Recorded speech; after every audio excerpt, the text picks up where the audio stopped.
పెద్దపల్లి జిల్లా కరీంనగర్ ఉద్యమాల గడ్డ ఇది. మనం ఇక్కడ కింద పడి ఉందామా, మన హక్కుల కోసం బయటకు వెళ్ళి కొట్టాడదామా? ప్రాణానికి గ్యారంటీ లేదు. ఈ ఉద్యోగానికి ఎవరికి గ్యారంటీ ఇస్తాడు? ప్రాణానికి లేదు. ఇప్పుడు నేను పోతే నాకు ఏమైనా అవుతుంది కావచ్చు, ఉద్యోగం పోతుంది, ఆబ్సెంట్ అవుతారు, తీసేస్తారు. తీసేది మన హక్క తీసేయడానికి.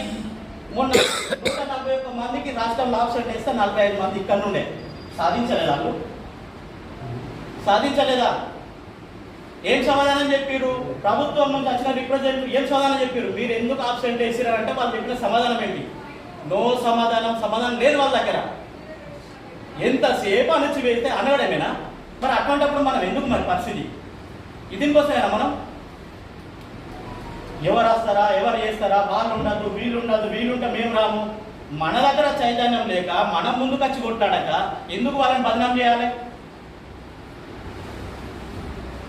ఆర్టీసీ వాళ్ళు సమ్మె అంటే వాళ్ళని తీసుకొచ్చారు. ఆర్టీసీ డ్రైవర్ లేకపోతే బస్సు ఆగుదు, ఆటోలు, కార్లు, బస్సులు లేకపోతే స్కూటర్ మీద పోతాడు. కరెంటు వాడు స్ట్రైక్ చేస్తే, కరెంటు వాడు పన్నెలు వేస్తే ఎవరు నడపాలి? కరెంటు ఎవరు నడపాలి? మనం ఐక్యతతో రావద్దా? మనకు లేదా బాధ? మనకు సమస్య లేదా? మనం ఎందుకు వస్తలేం అసలు? ఎంతసేపు జిల్లా మీటింగ్ పెట్టుకోవాలి, అది పెట్టుకోవాలి, ఇది పెట్టుకోవాలి, అటు పోవాలి, ఇటు పోవాలి. ఎక్కడ వస్తుంది పరిష్కారం? ఎక్కడ వస్తుంది? అందరు రానప్పుడు 400 మంది 400 తీర్లు ఉండరు.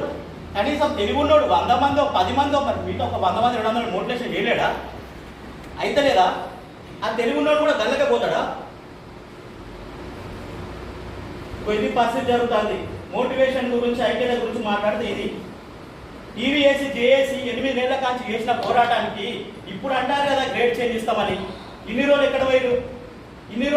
వీళ్ళందరూ ఇప్పుడు అంటారు గ్రేడ్ చేంజ్ ఇస్తాం, మేము అది చేస్తాం, ఇది చేస్తామని. మరి 8 ఏళ్ల కిందట లేరా? ప్రభుత్వం లేదా? ఈ ట్రేడ్ యూనియన్ అంటూ లేరా? వాళ్ళకి ఆలోచన లేదా? ఈశ్వరరావు గారు, వజీర్ గారు బయటకు వచ్చి కొట్లాడుతారేనా ఇప్పుడు అనేది? అదే వాళ్ళిద్దరు లేకపోతే, వాళ్ళ గొంతులు ఉమ్ముకపోతే ఎవరు మాట్లాడాలి మన గురించి? ఎవరు వచ్చి మాట్లాడాలి? ఆర్టిజన్ కార్మికుల జీవితాలు ఇంతేనాగా? గ్రేడ్ చేంజ్, ఆ గ్రేడ్ చేంజ్లో న్యాయం అవుతుందా? స్టార్టింగ్ అయినా శ్రద్ధ కావాలి. ఎట్లయితే మరి వాళ్ళు కొట్లాడే వాళ్ళకి మద్దతు ఇవ్వాలని లేదా? మనం వాళ్ళు ముంగటి నుండి కొట్లాడతారు, ఎంత పుంజుదామా? వాళ్ళకి మద్దతు కావాలి. మద్దతు ఎక్కడి నుంచి వస్తుంది? జిల్లాల నుంచి వస్తుంది, జిల్లా నాయకుల నుంచి వస్తుంది, రాష్ట్ర కమిటీలు ఉన్న వాళ్ళ నుంచి వస్తుంది. మరి మద్దతు ఎక్కడ పోతుంది? అక్కడికైనా 2 యూనియన్లు ఉంటారు. 2 యూనియన్లు 50 యూనియన్లతో సమానం. అది ఏం సాధించిందండి? ఆబ్సెంట్ చేస్తే తెగించే ఆబ్సెంట్లు. అసెంబ్లీలో ఎంతమంది ఎమ్మెల్యేలు మాట్లాడినా ప్రతి ఒక్కరితోటి రిప్రజెంట్ ఇచ్చినాం. మనం ఎమ్మెల్యేకి ఇచ్చినాం, ఎంపీకి ఇచ్చినాం, మినిస్టర్కి ఇచ్చినాం. మరి మాట్లాడినా లేదా? నిండు అసెంబ్లీలో కాంగ్రెస్ గవర్నమెంట్లో 4 మాట్లాడారు, 5 మాట్లాడారు. మా యొక్క వినపం తీసుకొని మక్కన్ సింగ్ రాజ్ ఠాకూర్ గారు కూడా మాట్లాడారు. వారికి కృతజ్ఞతలు. వచ్చిందా మన వాయిస్? బయటకు వచ్చిన ఆర్టీసీ అనే వాయిస్ వచ్చిందా? అసెంబ్లీ దాకా పట్టకపోయినది ఏంటిది? ఈవీఏసీ జేఏసీ. ఈవీఏసీ జేఏసీ అంటే నాటే జోక్. అది టీవీఎస్సీ జేఏసీ మీ ఇంతవరకు నాకు చిన్న వయసు, మీకు చాలా పెద్ద వయసు ఉన్నది, మీ అనుభవాలు ఎక్కువ ఉన్నాయి. ఎప్పుడైనా విద్యుత్ సౌధం మీద అన్ని పోలీస్ డిపార్ట్మెంట్ పెట్టినా? హైదరాబాద్లో ఉన్న పోలీస్ స్టేషన్లన్నీ నిండిపోయినాయి. ఎట్లా నిండిపోయినాయి?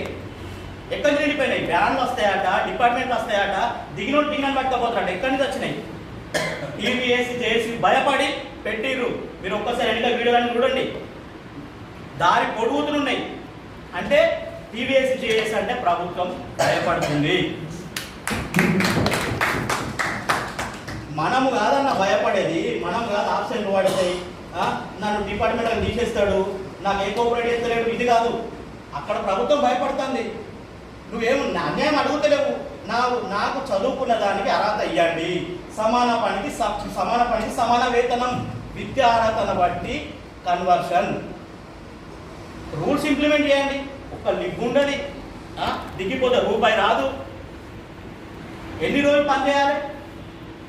పనికి తగ్గ భారము. ఈ 2 సంవత్సరాల కాంచి ఇంకా పని భారం పెరిగింది. కొత్త సబ్ స్టేషన్లు అయినాయి, కాళేశ్వరం ప్రాజెక్ట్ అయింది, లిఫ్ట్ ఇరిగేషన్లు అయినాయి. 4 చేసే కాడ ఎక్కడ పోతారండి? 3 అయ్యారు. ఎందుకు మన పని భారం? గత ప్రభుత్వము మనకు కన్వర్షన్ చేసింది, మనల్ని ఆర్టిజన్గా గుర్తించింది. అదే పూర్తి స్థాయిలో జరగలేదు. ఈ ప్రభుత్వం వచ్చిన తర్వాత మీకు అన్ని చేస్తాము అని అన్నారు. మనం పోయి అడగద్దా? వాళ్ళు అన్నారు కదా చేస్తామని. మనం ఎందుకు ఇంట్లో ఉంటాం? మరి మనకి జీతం ఎక్కువ వస్తుందా? పని ఎక్కువ అవుతుంది, నలుగురు వేసే పండుగలు తీసేసి ఒక జీతం ఇచ్చిర్రు. అది కూడా అర్థమవుతలేదా? నీకు జ్వరమో గిరమో నీకు పిల్లలకు వస్తే నువ్వు పోయే పరిస్థితి ఉన్నదా? పోయే పరిస్థితి లేదు, లిక్కులు లేవు, అసలు నీకు గౌరవమే లేదు. ఏం చేస్తాను? మనం ఉండేది పోతేంది, ఈ ఉద్యోగాలు చేస్తే చేయకపోతేంది.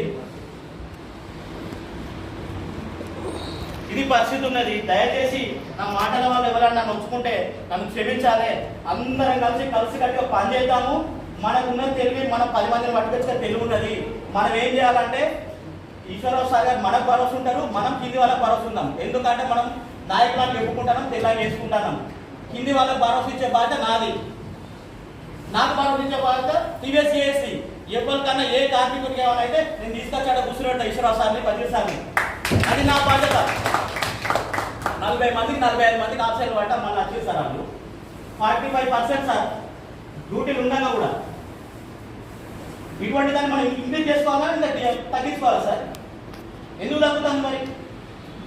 కరీంనగర్ దాకా వచ్చింది సార్, కరీంనగర్ దాకా వచ్చారు. కరీంనగర్కి వచ్చినా సార్ దానికంటే మెంబర్స్ తగ్గిండు. అంటే నేను పని చేయాలని పక్క జరగాలి సార్. మీరు ఒకసారి ఫీడ్బ్యాక్ తీసుకోండి, మీరు రివ్యూ చేసుకోండి. ఏ జిల్లాలో ఏం జరుగుతుంది, ఎక్కడ లోపం ఉన్నది, ఏదైనా బాధ్యత తీసుకొని ముందుకు నడవాలి. దయచేసి కార్మికులు అన్న మాటల వల్ల ఇబ్బంది పడితే క్షమించాలి. ఇది మన కోసమే. ఖచ్చితంగా మీరు ఇంటి పోయి ఆలోచించుర్రి. మనం ఖచ్చితంగా ముంగడికి వచ్చి పోరాడతానే అవుతుంది, లేకపోతే మాత్రం కాదు అనేది కాదు. కష్టం, మనం పోరాడితే ఈజీగా అవుతుంది. జూన్ 18 రోజు మనందరం కలిసి కట్టుగా హైదరాబాద్ పోదాం. వాళ్ళు ఆప్షన్ వేసుకుంటారా తీసేస్తారా ఏదైతే అది అవుతుంది. కానీ కొట్టాడకుండా మాత్రం కింద వాడిని చచ్చిపోవద్దు. అధికారుల చేతిలో కానీ మనకు ఉన్న